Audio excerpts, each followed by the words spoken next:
Good evening, ladies and gents. Thank you very much for turning up tonight for the first fans forum of this new season. Because I got into trouble last time, is it too loud? Is it loud enough? Are we all right with microphone levels? Yeah. Not deafening anybody? Good stuff. Flag it if I'm too loud, or if any of these guys and girls are too loud as well, and we will tweak the volume as necessary. One thing to mention, if you haven't done so already, there's a nice big iPad by the door, so if any of you have parked here tonight, you need to register your car details, because otherwise you'll get a big hefty fine. So just to make you aware, you can either do that now quickly or do it when we have a little break. So without further ado, I know that none of these need to do an introduction, but we'll do a nice proper introduction all the same. So please welcome your panel this evening. We have Chief Executive Sarah Barry. We have Chairman Early Weaver. We have the Captain Simon Weaver. And we have the Fan Engagement Manager Hamilton Mattle. And also, thank you to Erica as well. Look at this, getting all studious, Erica. Putting your glasses on, you're in business now. Erica is the ED&I lead. She's taking all the notes tonight, and we are videoing it as well, so it will be on the club's YouTube channel for you tomorrow to watch, if you so wish. So, open season, obviously, if you've got a question, pop your hand up. I'm Chief Microphone Holder. Hello, my name is Pete from your Harrogate Radio. So, without further ado, has anybody got a question that you would like to start off with? I have got some here, so I can start with the sheet, but if anybody's got one, pop your hand up and we'll get going. No? Right, we'll go to the sheet straight away. First of all, Simon, we'll make it nice and easy. FA Cup victory, first round at Marine. What were your thoughts on the performance and the draw as well against Bolton Wanderers? Well, I thought the second half performance was much better than the first half, where I wasn't happy going at half time. But I was delighted that we showed the class, being a Football League club in the second half, and we could have scored even more than the 5 goals we did. And so it was a happy changing room after the game. When the FA Cup draw came around, except for a home draw, we got Bolton away. It could have been easier, but it is a nice big stadium, and the pressure will be off, and hopefully we can take the handbrake off as a result of that, and really go and enjoy it, and really be aggressive with it, and the front foot, and it's a nice pitch to play on, so we're looking forward to it. How vital is it, a decent cup run in that particular competition, the FA Cup? Because obviously the prize money, it's worth a lot to clubs like Harrogate Town and many more as well.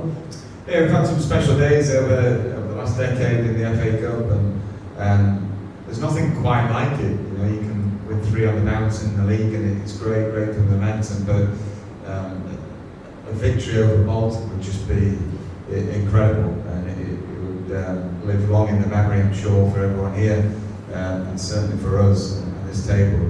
And it really does have that magic about it, winning a big FA Cup time. Any questions regarding the FA Cup, ladies and gents, that you would like to put to the panel tonight?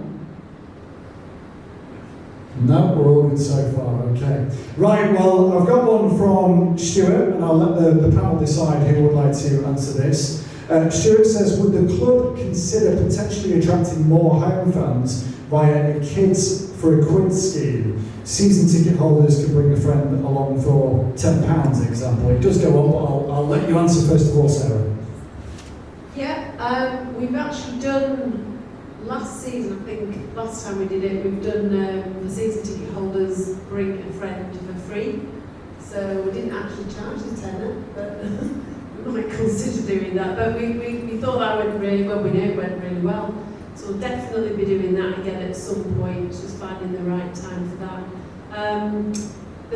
The Kid for a Quid, you said? Yeah, Kids for a Quid. Yeah, I've seen that before. We have looked at stuff. What we tend to do, because you've heard me probably say this before, because of the capacity challenges we've got, we're not the biggest stadium, as you know, is we tend to do what we call sort of closed offers and promotions. So we do targeted promotions through our player development centre players and their families. We've also got the kickback schemes. We work with around 15 junior clubs now around the Harrogate district, and we've partnered with 15 junior football clubs, which represent between 3,000 and 4,000 children playing. So they benefit every single match for free to come along.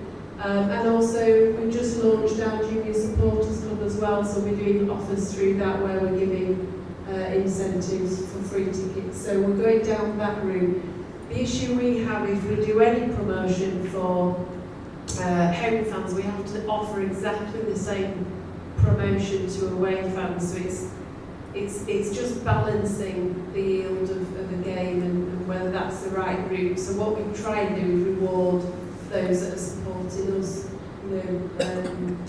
across the board, and hopefully, and the attendances are growing as a result. We're seeing a lot more young families, and overall the attendances have grown about, I think it's 22% year on year today.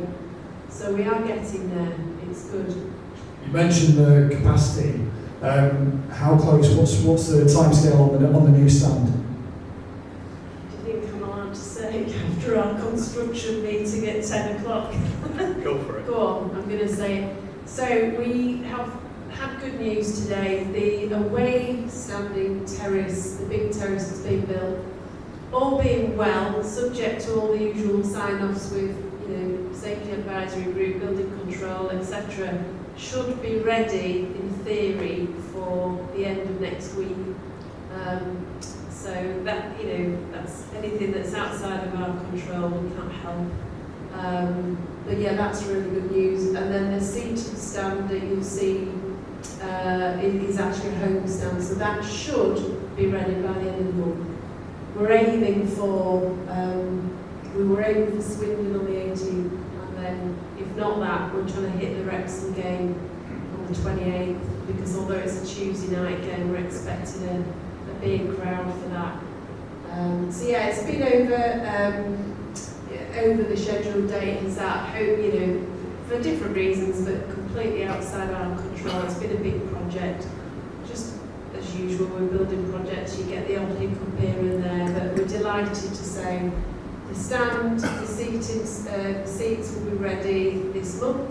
The facilities behind it, which we're putting in extra toilets, extra food kiosks, extra supporters bar for away fans.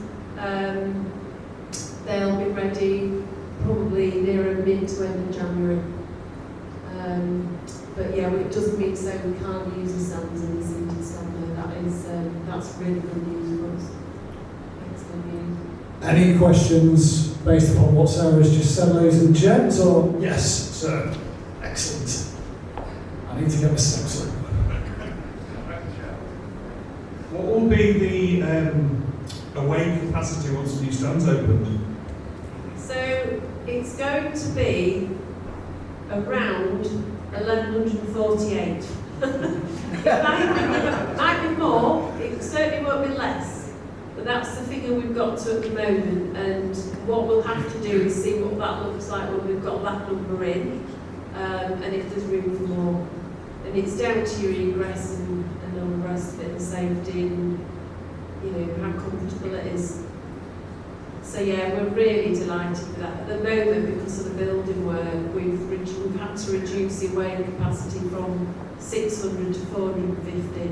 So we'll be going right back up to that number, which we reckon there's probably at least half the clubs in the league that could take that number for us, bring that number to us.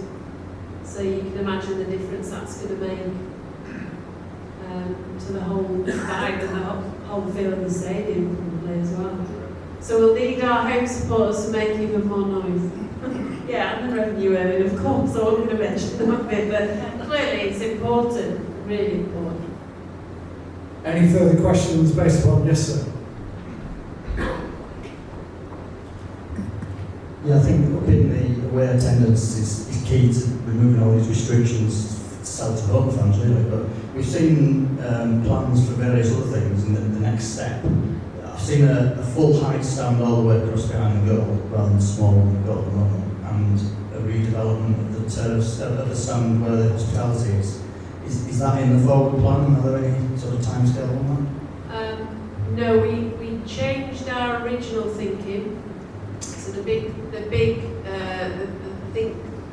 the plan you're referring to was the seated stand. It was just going to be for away supporters, the original plan A.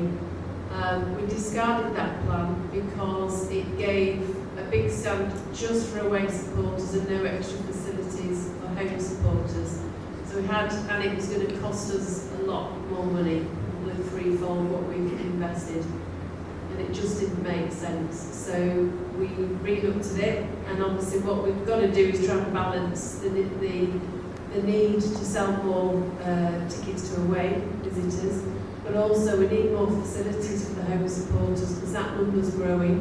We didn't have enough food kiosks, we don't have enough toilets, and we don't have enough, bar facilities. So we're trying to balance a match day experience and at a justifiable sort of spend and investment. Oh, yes, you mentioned that. You may have seen the pictures, because I think we've released some of these in a video, but we've just invested in the changing rooms as well. Yeah, sorry. Yes, okay. I'm with you now. Yeah, the big stand, the plan A, it would have meant, you move on quite quickly. I forgot about this. We said last year. If we'd have gone down the route of the big stand, basically that houses the changing rooms. So it would have meant we'd have had to find changing rooms and redevelop under the environment stand now and invest around £250,000 in turning that into changing rooms temporarily that we would not have use of longer term. So it was a cost, that wasn't an investment, and most of that wouldn't be able to be repurposed. The disruption, I think the project length would have been at least twice the length of this one.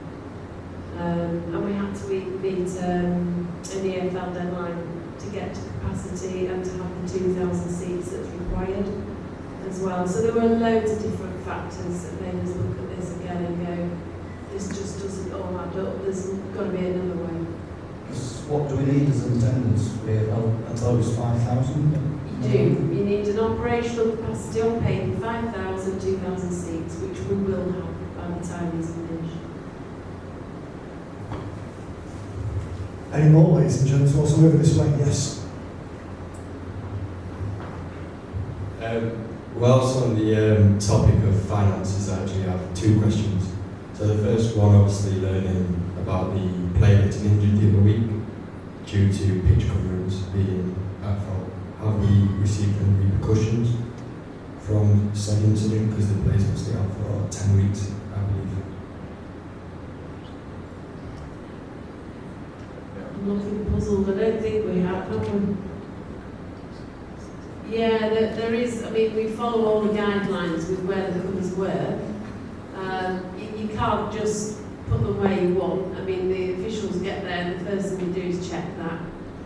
So we're obviously within the guidelines. It's not our way not to be. So there's definitely no repercussions because we haven't done anything to our knowledge. We'd have known by now if we had. Yeah. And then also, on the topic of finances, sponsorships, and obviously shirt sponsors are a big thing. But over the last few years, there's been a few issues with the Strata logo amongst fans. Obviously, a lot of people aren't happy with the big red box. Would it be possible in future to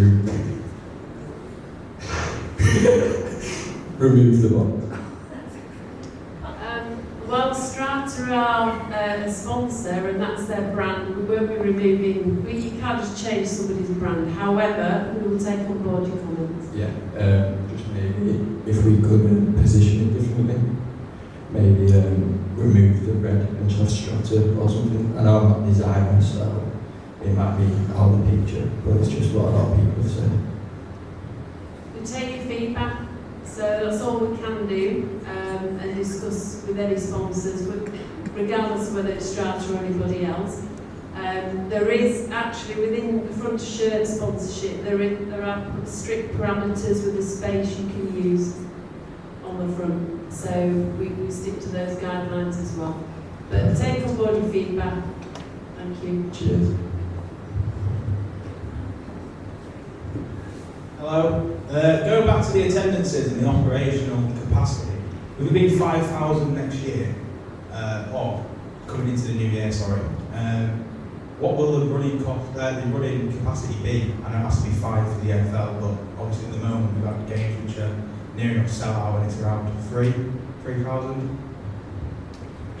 Yes, a good question. That's me or yeah, the operational is, we don't actually know the answer till the stands built. We've got those people in and that number, but we work to less capacity that's on paper for facilities as well as everything else. So it's, we know the queues are too long at the moment, the kiosks are ridiculously long. So we're working to speed those up constantly, and it's just not where it needs to be. So we've got to work, from a safety point of view, but also what the facilities look like as well, and comfort for you coming in. So it's going to be somewhere between 4,000 and 5,000. But I'm not trying to evade the question. I think I need to see what it looks like when it's built. We've got the people in, and where the facilities are, and what the queues are looking like, etc. I mean, from my point of view, I want as many people in the ground as safely as possible, and you would in my shoes. So yeah, we're going to continue to keep growing. Just to add to that, for the queues at the food outlet, I know there's one in the Black Sheep stand, the bar, sorry, and then there's the one behind the Aeon stand. Is there any plans to put another one in? I know there's going to be plans to put in the away end, but the queues at half time, you have to miss 10 minutes in the first half if you want to get a right to win. Yeah, as I just alluded to the last question, actually, that's what I was meaning. Had we have gone with the big plan A, with the big away stand, that would have been all away facilities. So what we've managed to do is effectively chop that in half and give half to away and half to home. So the new food kiosks are for home supporters. Right, ladies and gents, any more? Or I've got a few that I've got on my sheet that I can go to. Okay, so next up, we've got one from Preston. I'm going to feel like I'm doing a job interview here. This is Simon and Irvin. Where do you see the club in the next 5 years? And where do you see yourselves in the next 5 years? That concludes today's job interview. Well, thank you for your confidence in wanting me to be around. This is a personal one, it's not a joint one, this is me. I think I would be really pleased to strengthen over 5 years to be recognised as an EFL club. And I mean that sincerely. Yes, we've had 4 years, but there was a lot of growing pains in competing and ground facility and all the rest of it. But if we could get established, and there are clubs that have done it, Burton Albion's, Crawley's, and it's Forest Green, not yet there. It's that step by step, big jump up. It has been a big jump up. The governance of the EFL has had a big impact on us and made us more professional. So lifting up and through and being more consistent in everything we do, even queues for drinks and everything else, we can improve it so it's a professional day out, and everything we do is getting better and better. And so 5 years on, you'd hope somewhere in the gap of that 5 years, we can get our heads up and say we're part of it. And what about yourself, Simon? Five years from now, where would you like the team to be? Well, a solid football league team that excite and consistently produce results. I mean, cards on the table. We're competitive people, so you always want more, and staying afloat from the club point of view, absolutely become a solid football league team. From my point of view, being in the game since I was 16, you want to win every single game, get promotions, win cups, and go home, make the kids and wife proud from winning medals. So there's no stopping the ambition and desire to do well, both for myself and my family and the football club. In 5 years, it's such a difficult question because so much can happen inside a month. If you look back from just before the start of the season, the happenings, the toings and throwings, it's so difficult to predict. Of course, I'd love to be at Harrogate at a high level. Some people may say that's just a dream, but I guess I've always been a dreamer and always want to do well. With regards, you mentioned this earlier about obviously going up to the Football League and all the governance that's involved in that. You've both been in the game long enough. Were you still surprised by the amount of red tape and various rules and regulations that there is to actually get over and deal with? It's so unmanageable. You just could not, without any experience, walk into it and think we were right. It's been a huge learning curve. And of course you have to match that with more staff, training of staff. Players that have been used to non-league coming up quickly have done really well to come through with the EFL standard. And I'm not going to go into your territory, but from a supporter's point of view, which is what I am really, the fear factor of it all. First of all, it's press the wave that you're enjoying the thrill. Then you see the grind. Then you see what's required from all angles, and you just get your head down and graft away. So yeah, I've been very surprised, and I think you've come into it from a different industry. How much of a shock was it, Sarah, when you stepped into the club? I thought it was hard working with you, Pete, before. I'm joking. We worked Will Smith, a long time. No, I mean, I'm used to working in an unconventional environment in media, and it was 24/7 anyway, what we did and what you still do. But there's nothing like this industry. I have never come across anything like it, and it's exciting, it's brilliant. However, the compliance and the law, the rules and regulations are like no other. And what these guys haven't said, and I can say it because I wasn't here at the time, but I came in off the back of the COVID pandemic, where you've not just gone up into the league, you've gone up into the league in a pandemic, which there's not many clubs can say that's happened to them. So you don't get an induction. You know, you have to learn as you go, and so they've had to do it before I started, without any help. You know, you're literally looking through handbooks and you're learning the rules and regulations. There was no face-to-face contact, no meetings.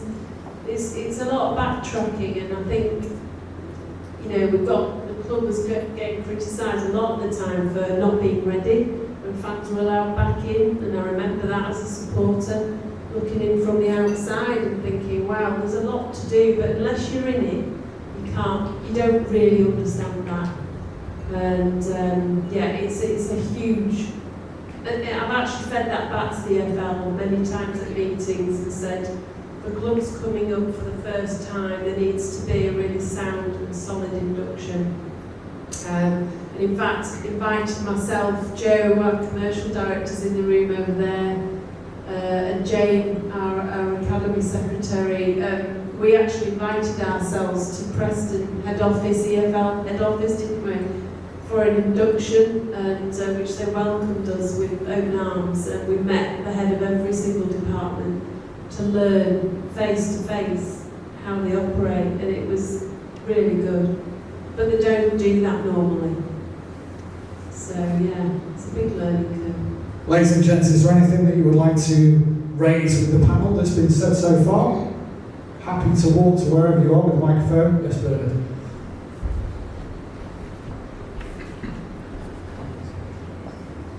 Just go back to the FA Cup draw time, and because we've drawn Bolton Wanderers, if we think back to when we drew Torquay, we thought that's fantastic, we're drawing a Football League club. Now we're in the Football League, we've drawn a team like Bolton Wanderers. How can you motivate the players with the fact that we've drawn a team like Bolton Wanderers? And another question to add to that is that what are the chances of it being live on the telly? And when will you find out when that's going to happen? Yeah, we'll find out. Find out Friday. Okay, whether we're on television. What are the chances? Oh,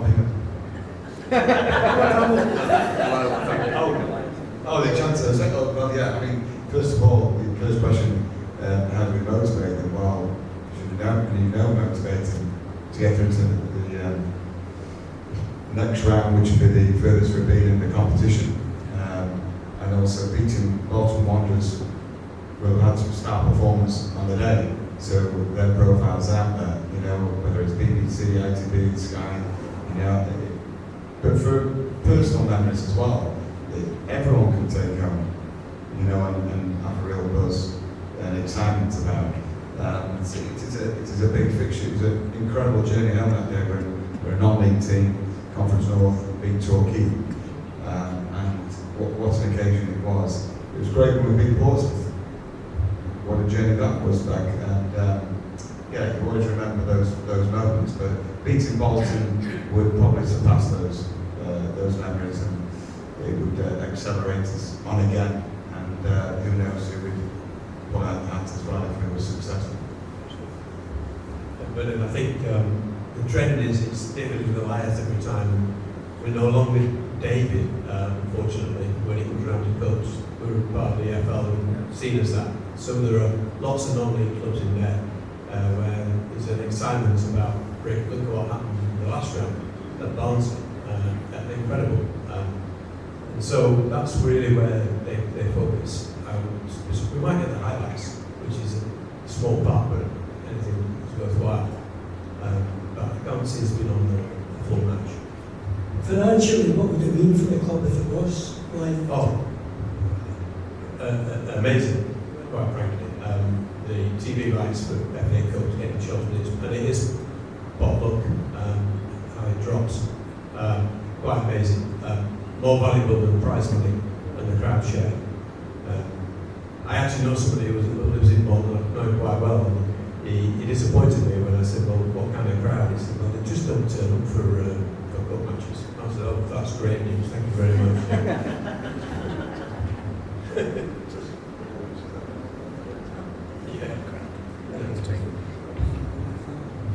Any more, ladies and gents, whilst I'm out this way? No? Right, next one on the sheet then, from Jack. If Luke Armstrong refused to play, why is he still involved in the matchday squads and even playing when he shows zero effort? You knew it was going to come up, ladies and gents.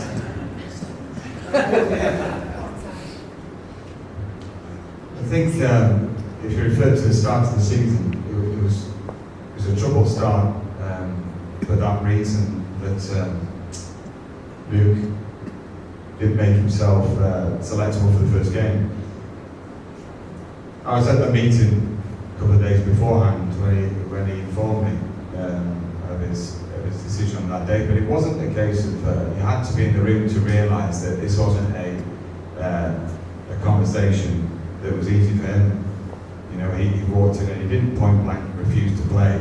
He just said, my head's not in the right space to play football right now. Now, when people mention the headspace and he's going off in the mind, you have to take it seriously. And some people might not like it, but some people might think actually taking the caring viewpoint might be the best way forward for us to get the best out of a player should his wish not come true, which it didn't in the end for that August window. In terms of giving 0%, I thought Luke started against Crewe and he acquitted himself, not 0% at all. I thought he worked hard. I thought the game, if it was a tight game, if we'd got a point out of the game or a win, I don't think I'd have been asked that question about 0%. I think people can misconstrue lack of effort sometimes for not playing with the same clarity as, say, last season.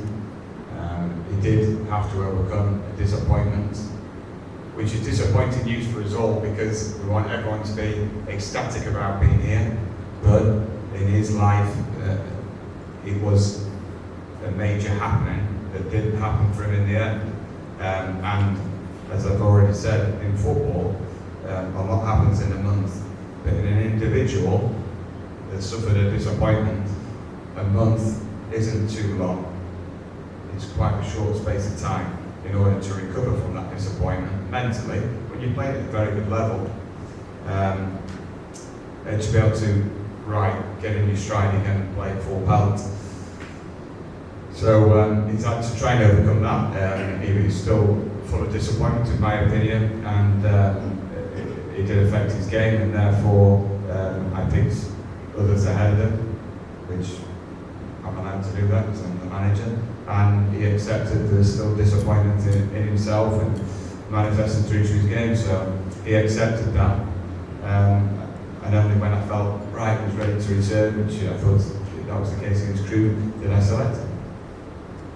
That's that. Anything to build on that, yes, sir? Why do you think that the present league away form is significantly better than the home league form? What do you think might be the reasons for that I side? think that's a really good question. I've been asking it for the last And I've been asking the players for the last I think it is chalk and cheese. I think we've had 3 narrow defeats at home, Barrow, the Crewe and the Wimbledon, where there's just been a blip and it's just given the away team that kind of resilience to, we've got the goal, defend it, and the big heights. But in each of those cases, we missed a penalty against Barrow, so that could have been a game changer. I should have, would have, but didn't. And then we played 2 top teams, Stockport, which I don't think we acquitted ourselves too badly, but we're up against proper elite team at this level that would compete well in the league above. And Mansfield, who are very, very, very strong as well. They've been building that squad at this standard for a number of years. So I would put them in the upper echelon of the league.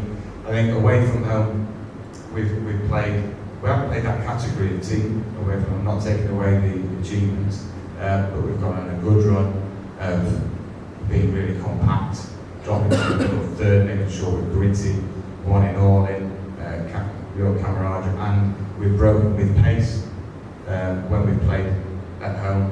People sit off us a little bit, and we haven't been able to make the most of our pace on the break quite as much. But we're working on it. We work every day on it. We analyse the performances, we analyse the stats, and we need to do more in an attacking sense in terms of when we're chasing the game at home, being more intense, more entries into the box, and really kick on and scrap our way back into the game instead of sometimes being a bit over intricate and nice. Anything to build on that, ladies and gents? While Simon's got the microphone. I just wanted to bring up what I did, once before, about scoring, hitting shots hard from outside the box, I didn't think Harrogate did it as much. Now, against Mansfield, I think it was, they had 37 shots, and we had 11. And in fact, one of their goals was after 4 shots. They shot the first time, then the second time, the third time, and the fourth time it was a goal. It'd be nice to see Harrogate if they could do that, a little bit more, that's all I'm saying. No, More shots at goal, it might bring more goals, But that's what we all want, yeah. So Yeah, exactly. I agree with you. I think it's sometimes it's passing the buck, they're not taking responsibility, maybe the fear of the consequences, which I don't think that's in the change room. We want them to express themselves freely, but it's definitely, if you don't buy a ticket, you're not going to win the lottery here, so you've got to have a go. Thank you, sir. Also on the questions that Jack has sent in, before we go to that, I'll wing my way over here. The last one on the Luke situation. I take it were tactical that he didn't play in the FA Cup draw. And with his disappointment of his move falling through, do you think he still wants to be at the club and he'll be here after January? In terms of, it wasn't a tactical move from either party.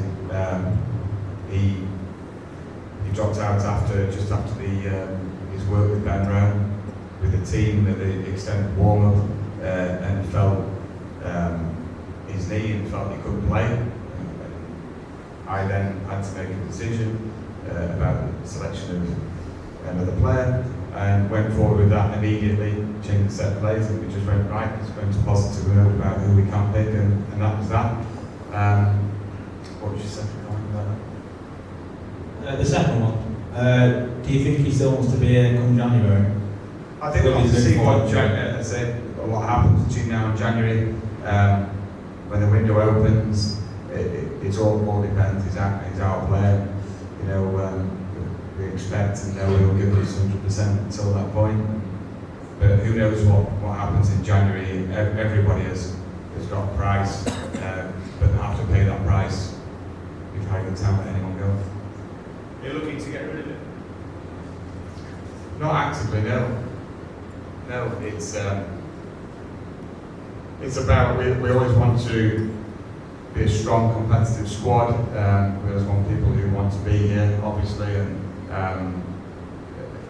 until I'm told otherwise, you know, with that regard, then I'll always treat people on face value, and you know, we put a lot of faith into all the players.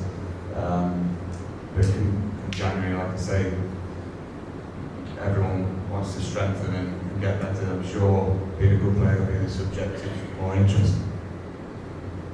Also on the questions that Jack sent in, are the plans still in place for a club training ground within the Harrogate district? Well, I hope so, and that's not been negative at all. We've probably had 5 or 6 in 5 or 6 years attempts at finding and securing a training ground. It is right on top of the agenda, having got the ground itself into an acceptable format for the EFL. We really would move forward with our own facilities, and it would be cheaper. We're hiring facilities from West Riding and County FA, Beckborn and stealing a place. It's not ours, it's not designed for us. We get through, but it's expensive.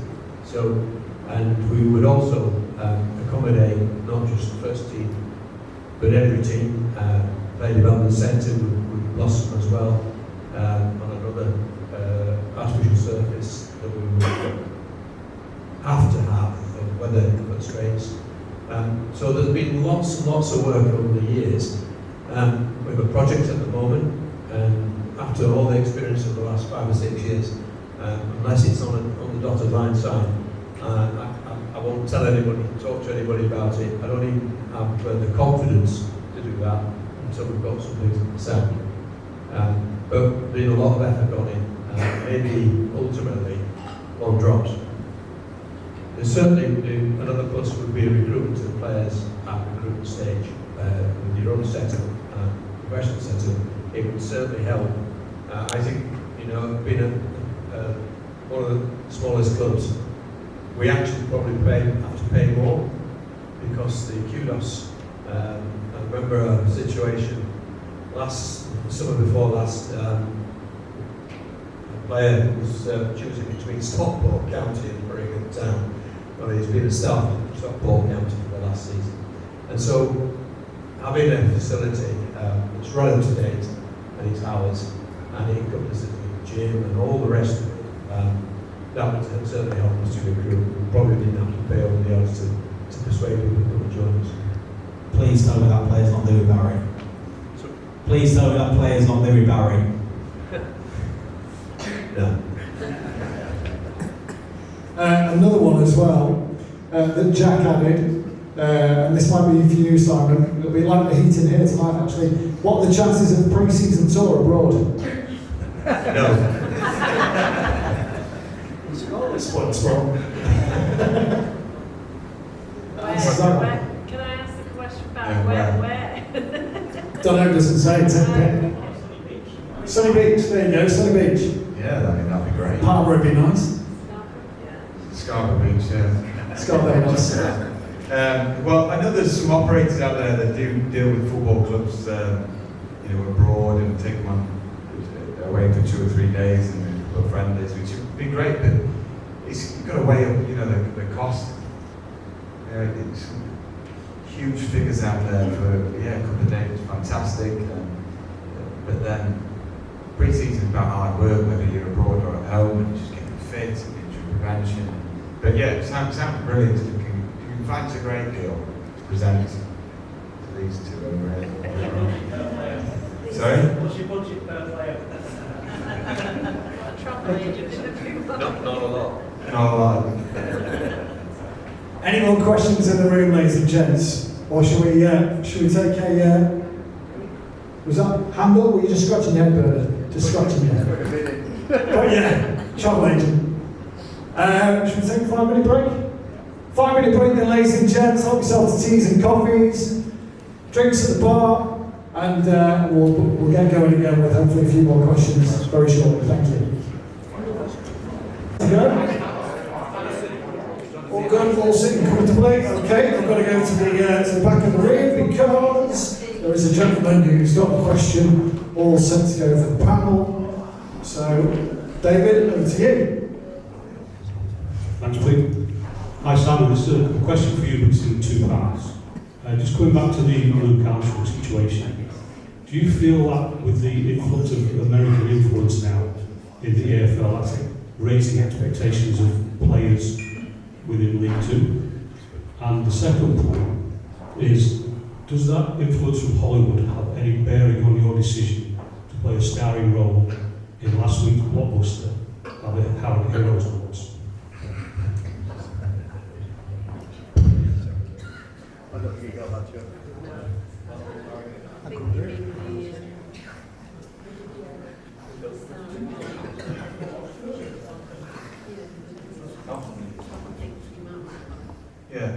In terms of the American influence is growing, massively at League 2 level. Seem to have really zoned in on our league, and the amount of capital that they're throwing into it has really changed the complexion of the league. I think they've obviously focused on big fan bases, and with Rex, we talk about Rex and what they've done with the community, you can't fault. Gillingham, I believe, Sutton as well, Crawley, Warsaw. So they're game changers for clubs, to be honest, which does change probably their ambitions. And as you could see with the signings that Wrexham have made, of course, they've got high expectations to go through leagues here, and we've got there's a number of clubs. And then you look at the power that Stockport have got, with who they invested in player-wise, and they normally do it with big fan bases because they get a return and they get the momentum going with them. Once the momentum's with them, they're hard places to go, especially away from home. In fact, it's hard at home because away fans tend to show a bit more, that tribal spirit that, right, we're going to show everyone what we're about when we're away from home, travelling army. As we found out, it's loud hearing the away fans at our place. So it doesn't make the job any easier at all, the American influence. But if they do well for their communities as well, then fair play. But we hope that they all go through to League 1 together, the bigger clubs. So then next year it's a bit more open. Second half of the question about Welcome to Wrexham, the documentary. No, the second part of the question was the Harrogate Heroes Awards last Friday. Oh, yeah. You played a starring role in the blockbuster. Oh, I just wondered if that Hollywood influence had made that decision for you. Well, maybe if they see that video, they might knock him. But I enjoyed it, actually, being able to stare into the camera and get a bit of anger out of me like half time. But no, it's all good. How unique is it, thank you David for the questions as well, how unique is it, do you think, Sarah and the gents on the panel, when you look at League 2 this year and you've got those huge clubs that have been through tough times and are now seemingly on the up. You've got Stockport County, you've got Notts County flying, you've got Wrexham with the massive investment and all the TV and the Hollywood glitz and glamour around it. You've got Mansfield, who have got good fan base and good investment. And you mentioned Irving when we had the first half about the cup and that David Goliath situation. Going into games against, let's say, those four clubs, do you implement that David Goliath kind of mentality with the players? And how do you go about tackling it? Yeah, I mean, but that's in the same league. But in terms of when you're going out to these away venues and you're looking around, you're massively outnumbered. And so it is back to David and Goliath. It is, and of course it's said. So we tell the players most weeks we're the underdogs, you know, and people don't quite like the equation. They don't like the setup. Some managers say, "Oh, hey, come in here, dingy changing room." I quite like all that. You know, I think we can't make it easy for teams, and that's why we have to get the home record back up and running, and we can spin it and we can change it, and it would take a lot of energy from the players, us on the side, and the fans as well. You know, to get that tribal spirit in our favour, so we make it intimidating, because it is when you go to these places, and when we talked about the journey of some of our players from non-league, and they've done amazingly well for us, and then they're going to grounds which have a lot bigger capacities, and they are sort of backing their own team. It's influential, and it's influential on the officials because of the speed of decisions made on the back of appeals, and I mentioned that to the PGMOL. I think they've got a bigger fish to fry at the minute, but in terms of there has to be an understanding and a psychological level, even if it's subliminal, the noise in these partisan grounds. It's infuriating to me, not the noise, but actually the reactions to that, you know, from officials. That's one point, but they're human, but it does happen. But you're up against it. We're up against it with the size of the fan bases, you know, and it's not just revenue, but from a football manager's point of view, the roar at certain places. I remember Swindon, first year we went up, and they were coming at us, and everyone's on their feet. It's 10,000 against you. And we've got a pocket, which is whoever comes to support us away from home, we're eternally grateful. But you're massively outnumbered as a team, and the volume of noise is very evident compared to the National League and the National League North. And so it has an effect, but all we can do is try and prove our worth by being relentless with the pursuit on and off the pitch of being a better, more solid club, and hopefully the growing support will get behind us, because it does affect the performance of the team. Is there anybody on the panel who'd like to add to that, or with regards to the uniqueness and the fact that you've got you know, these big clubs all in the same league all at once, all doing very, very well? I think to have 4 clubs that are up there together was predictable this year. Knowing new backers, big club, I think Wrexham were the first to start it, and for us, they're beating everybody, which is great, because that equalises. If you look at the league, 5 points between about 12 clubs. That's because the top 4 are taking everything from us. And that's fine, because it gives everybody an opportunity below them to compete amongst themselves. That doesn't mean to say everybody lies down, but it's just unique, and they'll go forward. You look at the league above, and it's easily done knowing the background and implications of what's happened to the clubs that are struggling in League 1. We might just get a bit of a honeymoon period for a couple of years before one or two of the bigger clubs coming down start to re-emerge. And so this year is quite a unique. We've had the ball gamers go through. We've always had one, but this year let them all go and get out of the way. And I think everybody else, could beat everybody else, I think, and it's showing that way. Is there anything that you would like to add to what's been said so far with regards to that, ladies and gents? Any more questions? I have got one that was put to me during the interval. Yes, sir.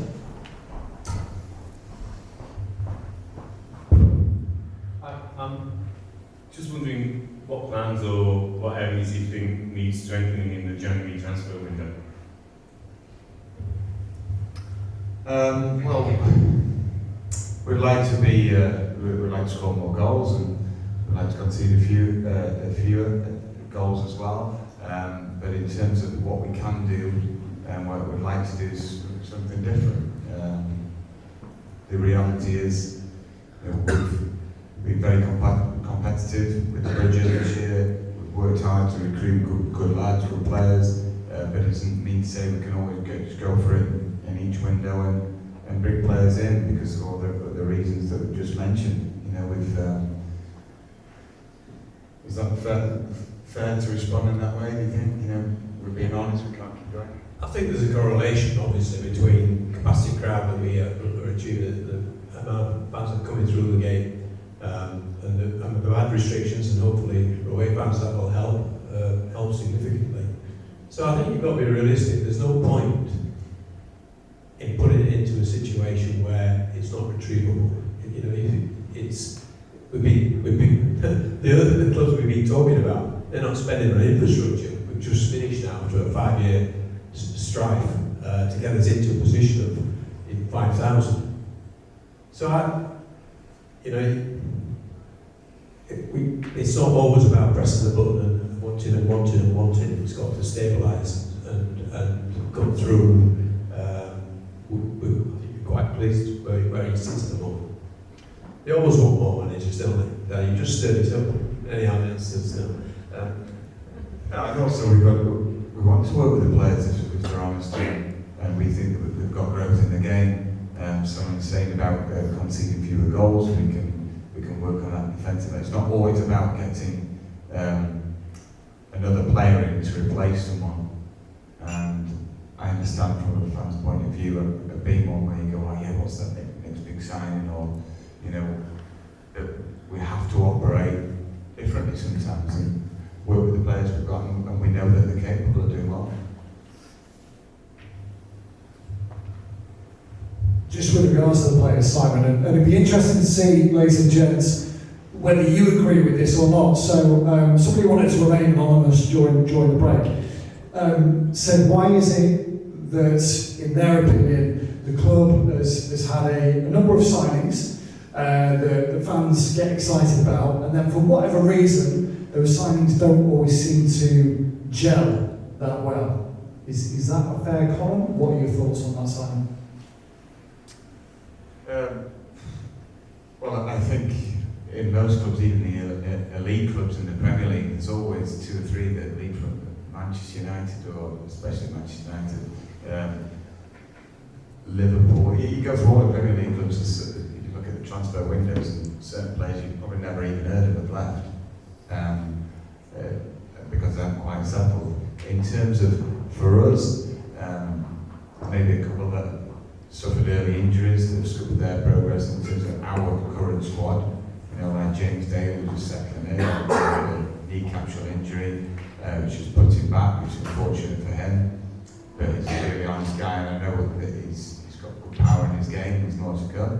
But other than that, through the team, Stephen Dooley, you won't see much of him because he had a real bad time of injuries. Double injury last year. Started really well. We've been showing him away from home last year, and he was magnificent. Struck down with a foot injury and an abdominal injury. But the progress he's making in training is phenomenal at the minute, and he'll be like a new signing, to be honest, getting him back on the field. And honestly, the lad's got it. He's got real ability, and he's played in League One, so it's that kind of calibre that I think we'll be very lucky to have in the team soon. But with regards to others, give me examples, and I'll talk about each one. Happy to do so. Any examples, ladies and gents? Yes. It's a question for you, Simon. Obviously, what's your take on taking loan players? Obviously, we obviously like to sign players, but obviously our budget obviously doesn't let us always do that. How does the loan system work in terms of, do you approach other clubs, or do other clubs come and offer you players, or is it the agents that do it? Yeah, second question is, how high do we pitch our loan players? How high can we go into first division championship to pick a loan player up? Yeah, we It's can. all down to whoever's available. Well, it is down to that, yeah, who's available.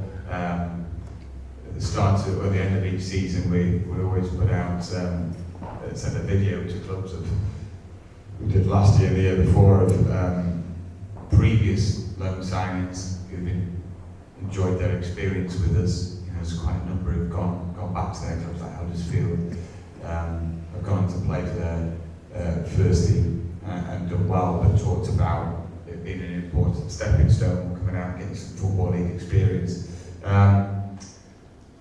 Kazim was wonderful for us last year in the running, made a real difference. So, and also we get them on a good deal most of the time, where when you play them, you don't pay as much out, so there's an incentive to play them. But it's good when you need them in because they're good enough. But we pitch ourselves high, and we send that across to all clubs throughout the levels. Because you never know what comes back, and then we follow it up through Lloyd Kerry specifically now. But we've got a squad size that you're only able to have a squad size of 23, maximum of 5 loans. You're allowed 7, but only allowed 5 in a match day squad. So I won't go above 5 because you've got 2 disappointed players every week. You're rotating for non-involvement. So we're very open to the loans, but it's who's available at that time where you really need someone in.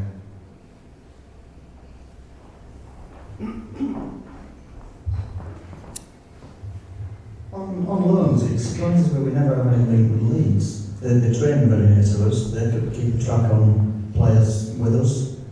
We even share supporters in some respects. Well, I think, yeah, it's been a bit sparse, hasn't it? But it's not for the one to train. Yeah, we love a link, soft link, you know. Yeah. We are free club if they want. But we have, Liam Kitchen, who's very good for us in promotion here for Conference North. He speaks fondly about his time at Harrogate Town, so I hope that will lead to more. But again, it's the timing and being the right place. Not quite as easy. Sometimes I've had a few change of managers, so it's then contacting other staff members. There's a lot of change over just a few years there. So, but we're still very open. I know Lee Badloff and Lloyd went to see them only recently, and there's a good guy there I met also. So we're in communication. It's just dropping on one at the right time. Also some clubs near the elite end, they've got some youngsters on really big wages that they won't actually worry about some of their assets getting injured, so they don't let them out. Or there's different policies. One Premier League club was reluctant to loan youngsters out because I think the under-23 manager had a real say because he wanted to win that league, and that's not really taken into consideration the development of the youngster. I noticed yesterday with interest Sheffield Wednesday's manager is actually keen now. We've never loaned in a Sheffield Wednesday player, which I think with my links we would be able to, but that's not been forthcoming. But the current Wednesday manager is keen to get under 23 players out there, but also they have to be good enough. Yeah, the leagues under 23s, the ones that are good enough tend to be in fast tracks through to the first team. Some of the others haven't quite. So, we're on it. So it's not just saying, well, forget Leeds and wear white. We're not happy with it. We're very happy to get a link with anyone. Yeah, we get all the loan players, but we seem to get them a little bit early. I think it's like Josh Andrews. We got him, he didn't really play very much, he disappears back again, and suddenly he's now at Accrington as a pretty top League 2 player. Yeah, I think sometimes the first loans, they're learning about a different culture and going out there into the football environment football culture, the environment of winning and losing. It's quite a shock to the system for academy players who it's always, oh yeah, we're learning and reflecting and it doesn't really matter. Well, it does matter for us, it matters for all first teams, first team setups. We try, as we've stepped up in terms of being established as a league, of getting second levels like Josh Andrews now is, and it really does help in the second levels. But it comes hand in hand with how established you are and what the parent clubs think that we can do for them with the setup, with the fan base again, with the facilities, training facilities, and they come and have a look round. We've got Jeremy Sibby at the minute, Neil Madison from Middlesbrough came down, had a look at us. We had a cup of coffee with him and showed him the setup, and that's what we've got, and it's kind of, I hope you like it. We're going to be friendly, we'll give you feedback on attitude, on GPS units, we'll give you feedback on the strengths of, in terms of any deficits between legs, hips, anything, that we measure. So we're quite thorough in what we can provide in terms of feedback now. But a year ago or 2 years ago, we wouldn't be able to do all that with the sports science, which probably put teams off, which I know it did. Ladies and gents, have we got any more questions for the panel? That's you, Bernard. Just a couple of questions. Now that Harrogate Council sort of folded and North Yorkshire Council are in charge, where does that leave the grounds ownership? And secondly, I want to get Hamill involved now. Most of the Hall of Fame committee are here tonight. We've got Phil Harrison, the club historian. We've got Maggie and Kat and Hal over there. And Hamill, obviously.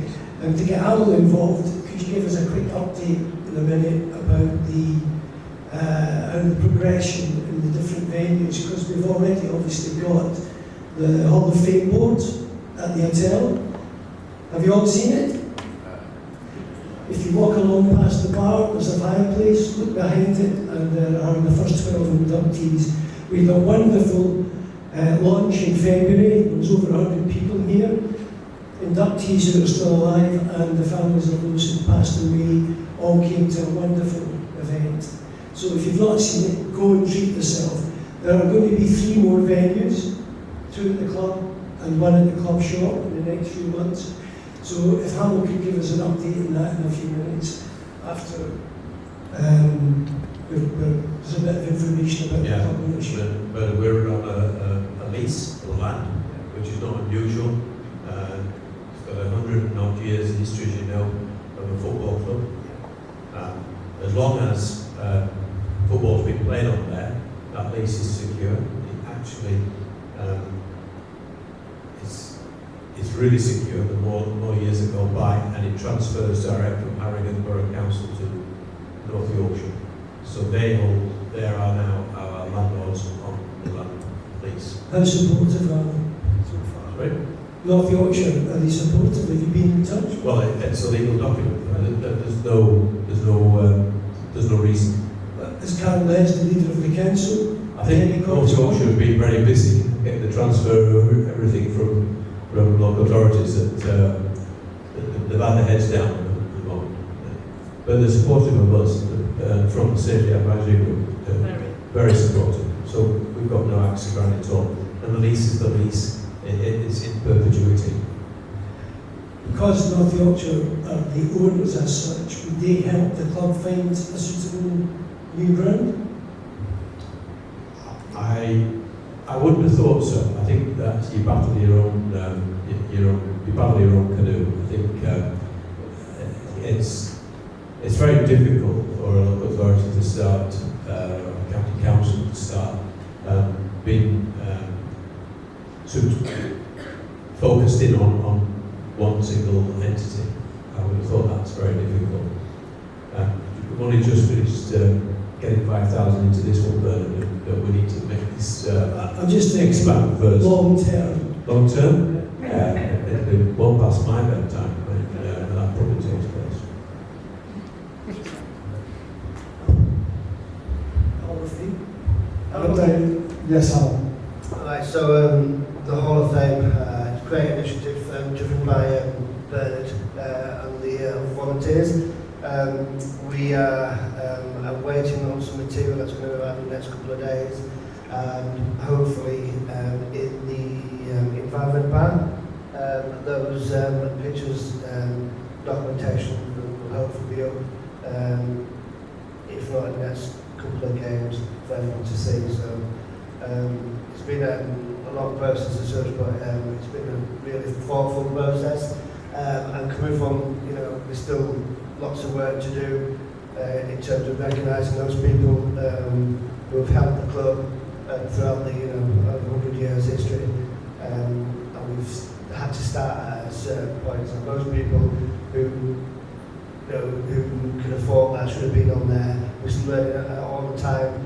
There's still time for those individuals to be inducted in. We've had inducted over 2 inductees, which will be announced later on in the year. But also in the shop as well, they'll be available for you all to look in the shop as well as online as well. So hopefully, in fact, by the next couple of games, do come and have a look. It's got obviously the literature with the pictures, and it gives the fans a bit of education about the history, because there's a lot of things that happened, which might not be known about and documented as well. But it's a really good project. It's educating new fans and just insight of the club's history. So yeah, so all being well, within the next few weeks, you'll all be able to have a look at it, as well as obviously this is permanent in the Cedar Court Hotel. And again, every year that'll be added into it. So recognising the people who have done a lot for the club throughout the years. I don't know if this is one for you, Hannah, whilst you've got the microphone, or somebody else on the panel, but I realise we haven't got a representative from the Community Foundation tonight, so just an update and to quickly chat about some of the work that they're doing across the district, because I know there's a lot going on. Is that one for you, Sarah, or one for you, Hannah?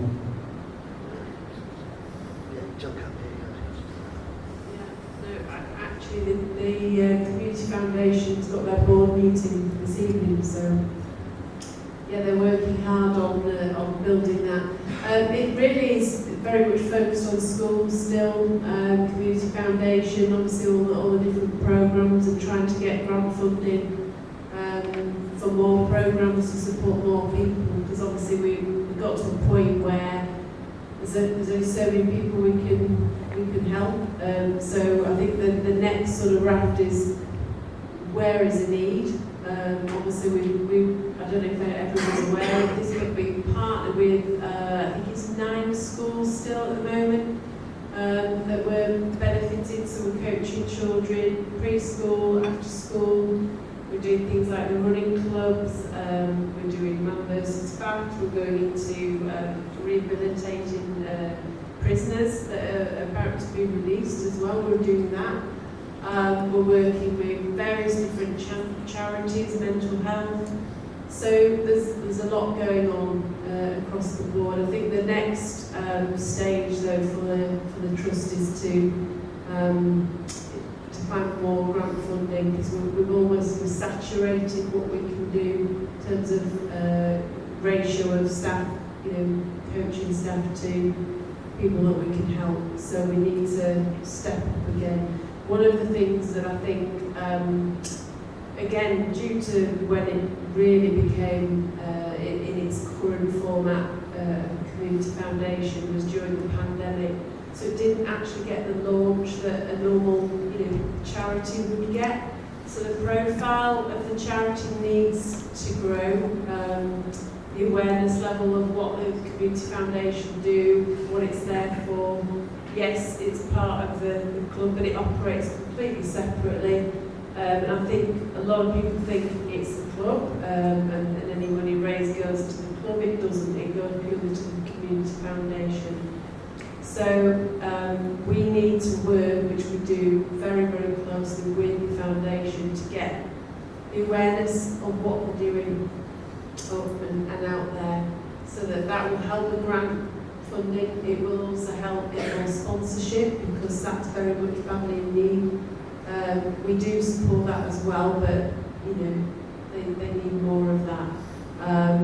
You'll have seen round the ground on match days, they started to do the lotto. That funding all goes towards benefiting all ages. So it's not just children, it's older people, it's all ages, and we want to do more of that. So I think that we've got a big job to do. Harrogate born and bred.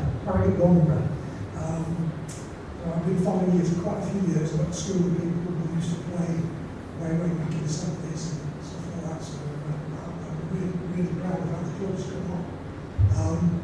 A couple of points I'd like to make. One, the Wall of Fame. I definitely have Simon and his dad in there at the end of this year as well. Because what we've achieved over the past 3 to 4 years just warrants it, simple as that. The other thing, and this is looking a bit more to the future, I do think our current number 12, Sam Fothery, or Flower, depending on what your pronunciation is, I think he's been a real breath of fresh air to us this season. And when he came and started playing last season, looked a bit scrawny, looked a bit thin, it looked like he could cut through anything really. And he certainly bulked up. And I think his scoring record is commendable for this season. And I do hope he's in a position where we can hold on to him for the rest of the season. And just to show that he actually came from Middlesbrough, didn't he, originally, as a lone player. So it doesn't all have to involve maybe our nearest neighbours or anything like that. But I appreciate maybe comments on number 12. Yeah, Sam has been a real find for us really, and I think his first game was Salford at home last year. I knew he was quick, but when he set off, just unbelievable searing pace. And then his next game was at Stockport, and he seemed to have run out of gas, you know, and I think his stamina level was quite low when he first came, but he's worked hard with the group, and he's just, it's one of the finds of the season, in my opinion, for us, and in the league, you know. I think it's so exciting to watch, because you could think, oh, he's sleeping now, he's not in the game, and then bang, he knocks it past someone and leaves them for dead, but quite unique, I think.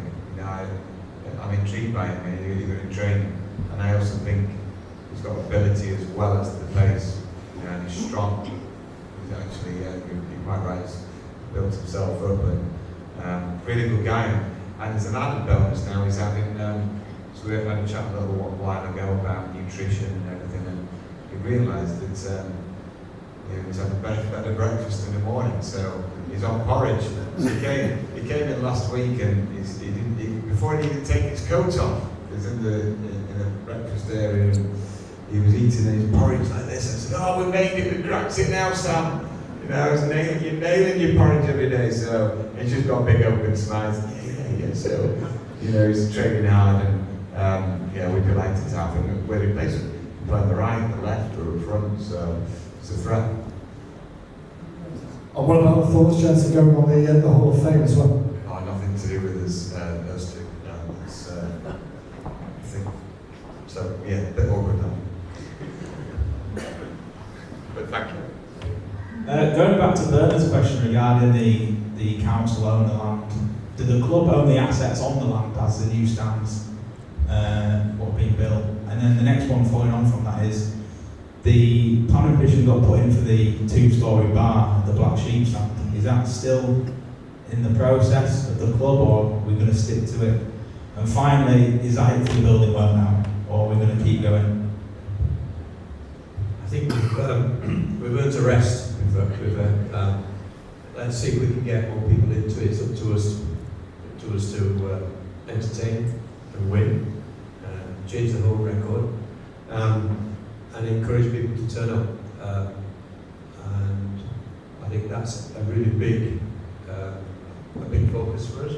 For the next 18 months, we've really got to get there. 3,500 is in a competitive crowd in the Football League.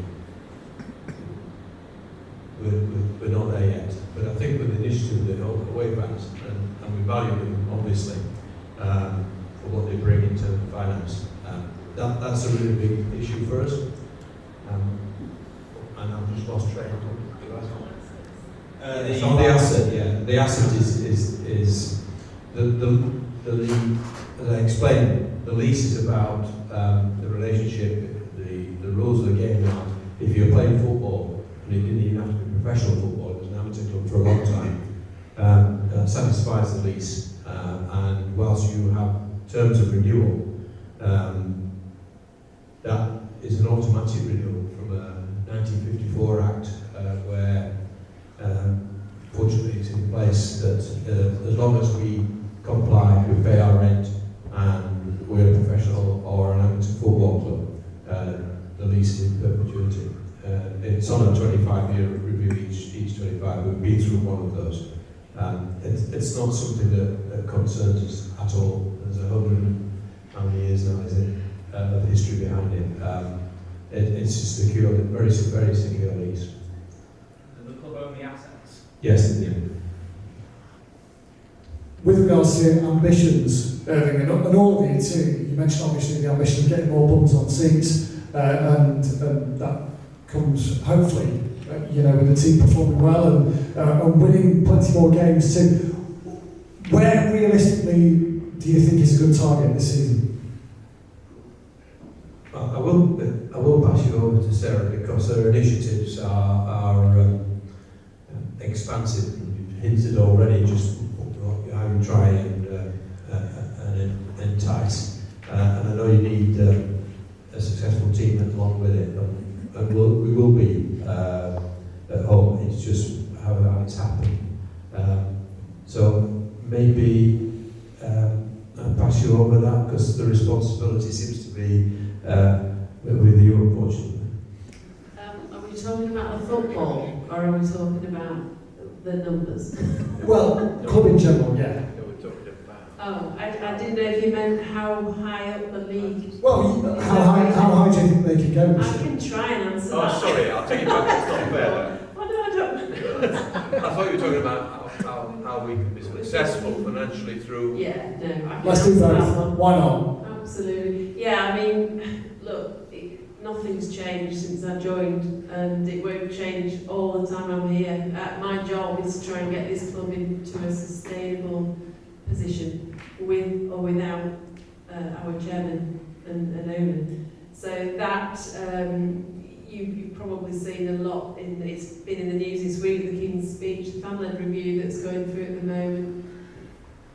The white paper, the legislation that's due to change. It's all fantastic if it happens, but we can't rely on that. So all I can do is look at what's controllable, grow the crowd, which we're doing, and it is growing. It's growing organically. It's growing with initiatives that we've got in place, and it will definitely grow when we've got the new facilities and the new stands. So it's not just about that though. It's everything else that we're doing around the first team. The first men's team is a leverage for everything else that we do. So a big part of our strategy is growing the player development centres. So we formed a new partnership with Rossett, which launched in September.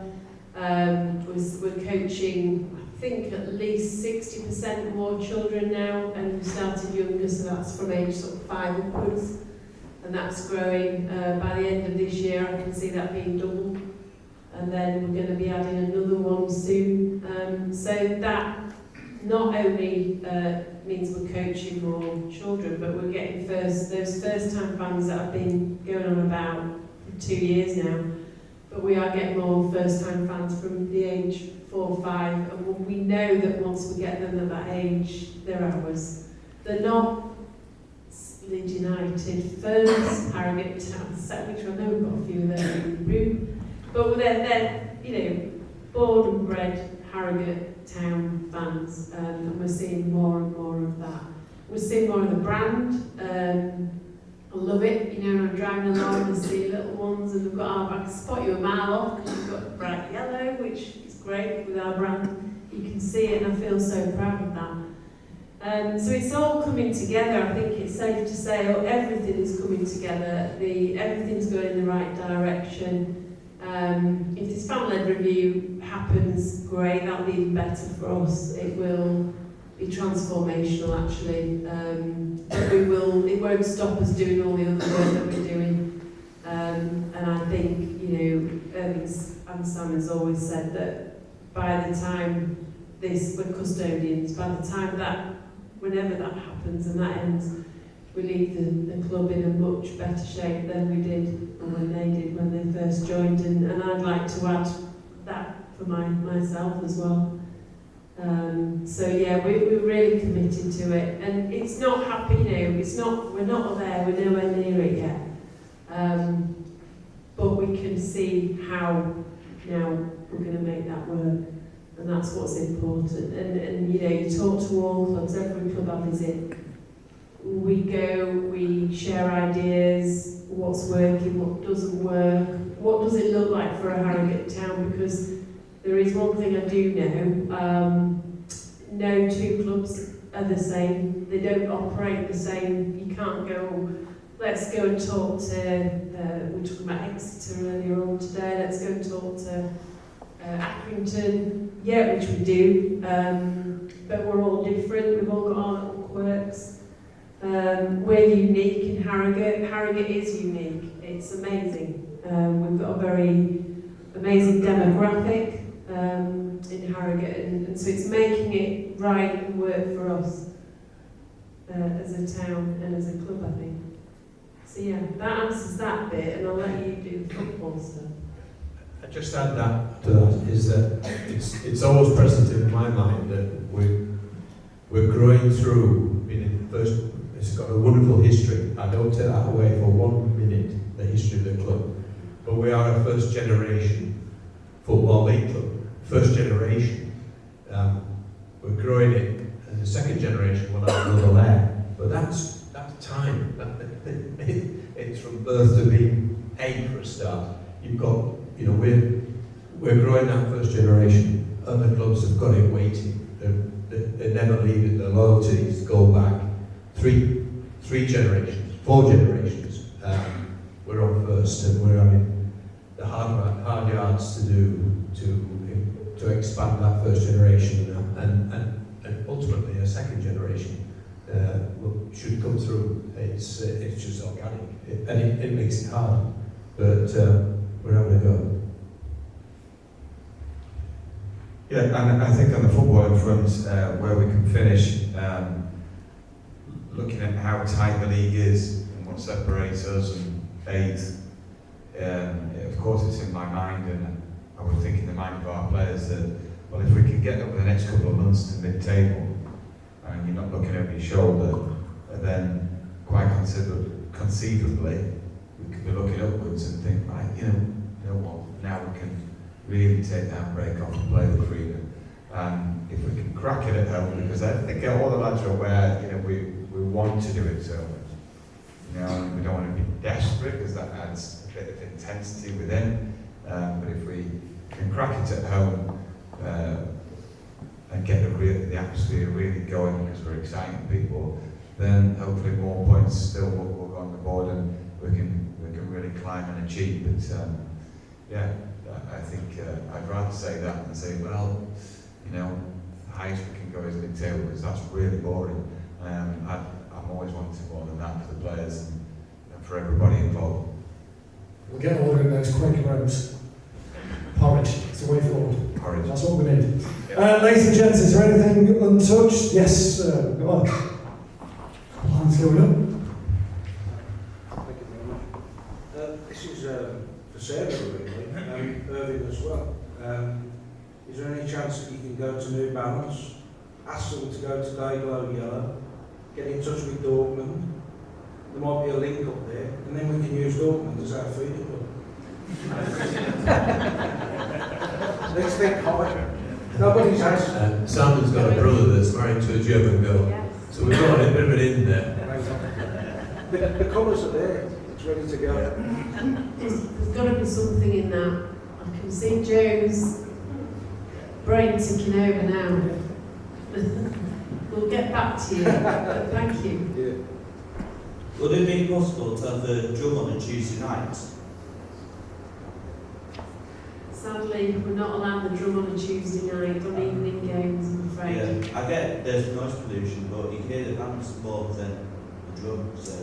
That is one of the conditions that we have to adhere to keep our neighbours and council happy, unfortunately. It's not necessarily a club decision. And whilst we need to keep everybody on side and happy, then unless that changes, that'll be quite a difficult one. Sorry. But you can still cheer as loud as you want. Please do. Ladies and gents, before we wrap up, any further questions that you'd like to put to the panel?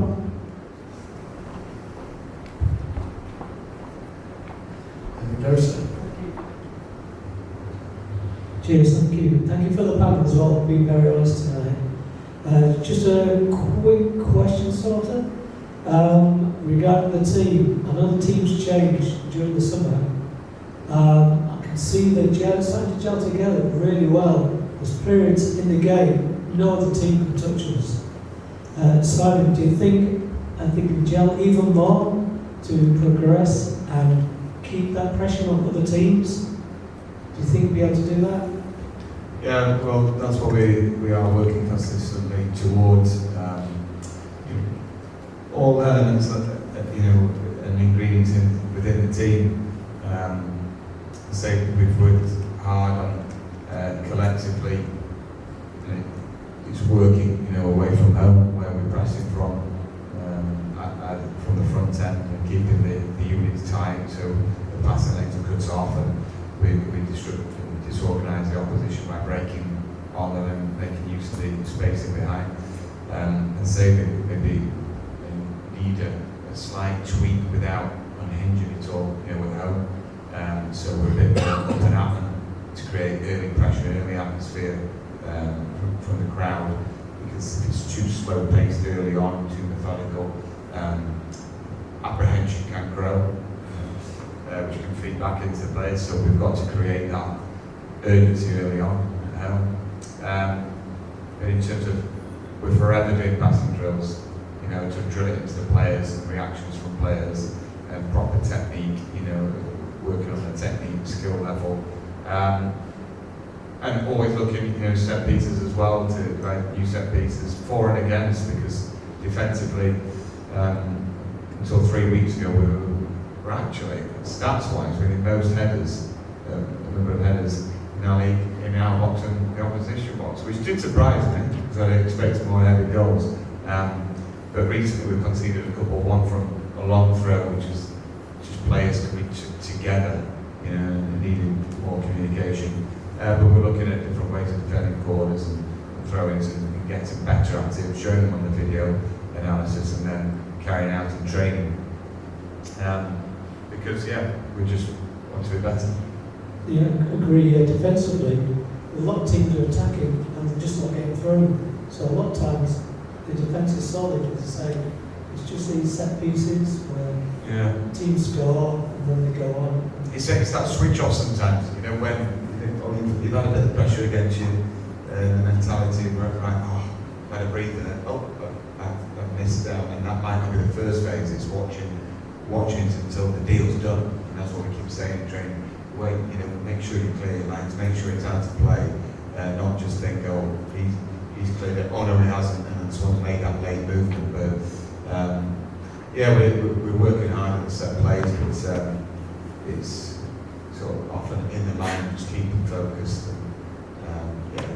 We're aiming to be better at all the different facets of the game and continue to watch late at night, the elite teams, how they're defending set pieces, because it moves on all the time. And, there's so much blocking going on in both boxes now, and we tend to find that we went man to man last week with one in the middle of the 6-yard box, one from the post area, and a lot of the guy, one of our players, blocked off and then pushed, and that referee didn't deem that to be foul, which we thought it was.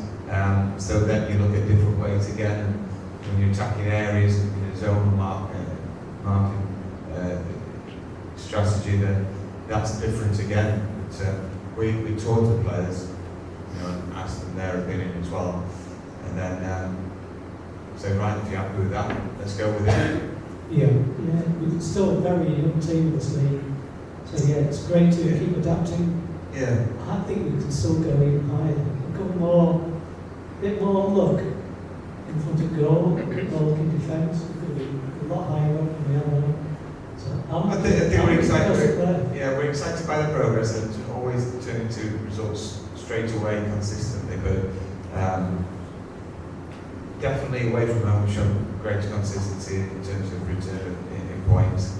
I think you can see, in the Stockport game and the Crewe game that our pitch is remarkable, and it's such a fast-paced pitch that everybody's got to be up to speed athletically and tactically. We've got to get it right, because as you can see, the top teams, the way they shift the ball is fast on our pitch, and they will break lines, and they've got intelligent players from higher up that roll inside the game and are able to accept it and any surface area and drive at you.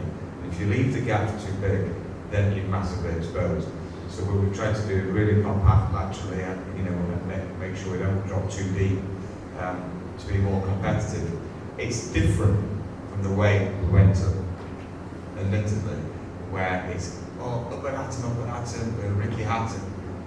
But then at times, first couple of years, we were Ricky Hatton against Floyd Mayweather, where we were all like, yeah, you lost a bit of energy, picked off.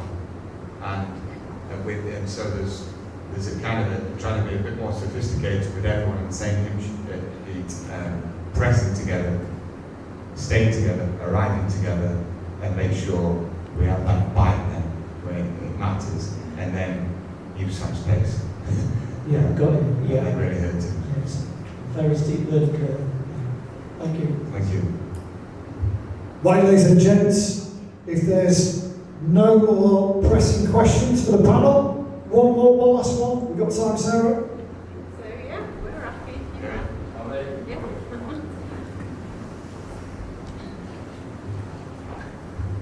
Okay, so I know it's one more, but two very quick questions. Obviously, you're talking about the league room, maybe not as a club, but would you say as a club we are hindered by referees' decisions in games?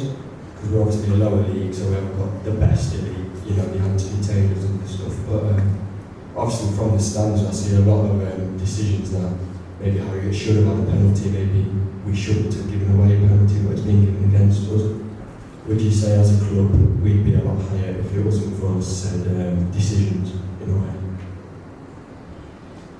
Oh, it's quite topical, isn't it, in the minute?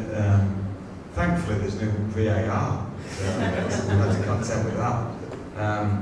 But as I've already mentioned, I think when you are one of the so-called smaller clubs and you're travelling to 10, 15,000 capacity stadium, they're all right behind the team. Yeah, I got booked at Valley Parade for doing this. And I said, well, I didn't swear, and that was it. And now they're getting booked for dissent. And so then I'm looking at the opposition manager, and there's all kinds of stuff coming out of his mouth, and he didn't get booked. So that I was a bit aggrieved at that, But that was one case that the thirds got booked. Well, not for that, it's something else. But it's quite fun in games on the sidelines sometimes. In terms of on the pitch, you just want fairness, don't you, as consistently as possible. But it is a difficult job for them. I think but I would love referees to come to the training grounds and do APA refereeing where it's quite intense and smaller pitch size, and where they have to make, the way it works, a cognitive side, and they have to respond. Because I don't know what training has been undertaken in the week. Football's where everyone has to train for the fitness and for the decision making and improving the skill set. Howard Webb did mention that they were going to be doing that. I think it would be great. But we can't also put off referees, people from wanting to be referees, by nailing them. And the abuse level has been horrific at times. Not from our fans, but from throughout the league, it's been abhorrent, you know, where you think, well, would I want my son to be on 3? So the quality, the pool isn't big, you know, so expecting the quality referees to League 2 is probably a bit unrealistic. But we've had a few decent ones. We haven't had too many written apologies because of game-changing decisions against us. And then finally, obviously progression is 9 times out of 10 a good thing, but as a board and as a club, you may be expecting us to stay in the National League a bit longer and build a bit more of a infrastructure before coming into such a big pond. Well, I don't think you turn it down here, promotion, the excitement and the memories and our biggest disappointment, my kids couldn't be at Wembley because it's COVID, but I saw the little videos of them celebrating at the time, so I wouldn't want to turn back the clock and say, I mean, yeah, a few years in the National League where people go, oh, they're pushing again, brilliant, great. Yeah, some people might think, well, that would have been an easier way, but you know, I'd rather it be more difficult, be challenged more, go to nose, learn from it, and get booed off. You dust yourself down, you get back up, try and win the next game. It's all part of the game. And what would you say to the fans that are starting to doubt a few performances? Obviously, at the current time, a lot of people are happy, but time Well, come away as well. Yeah, because they'll be happy coming away at the minute. And I would say, well, that's life as a football fan, and you're going to be disappointed when you lose games. So we totally expect it, and I certainly expect disappointed fans when you're walking off having lost 4-1 or 3-1. I've been a fan myself, completely understand when, you know, if you're passionate, you're going to give it a bit, aren't you? You know, so I'm a big boy now, take it. But the good thing is, we beat Marine, regardless of what level they played at, they had a fantastic reception. So as long as it goes both ways, then it's completely understand. I understand. Good questions, thank you. Ladies and gents, any more? No? Silence in the room. Well, without further ado, if you could put your hands together, please, and thank the panel for tonight.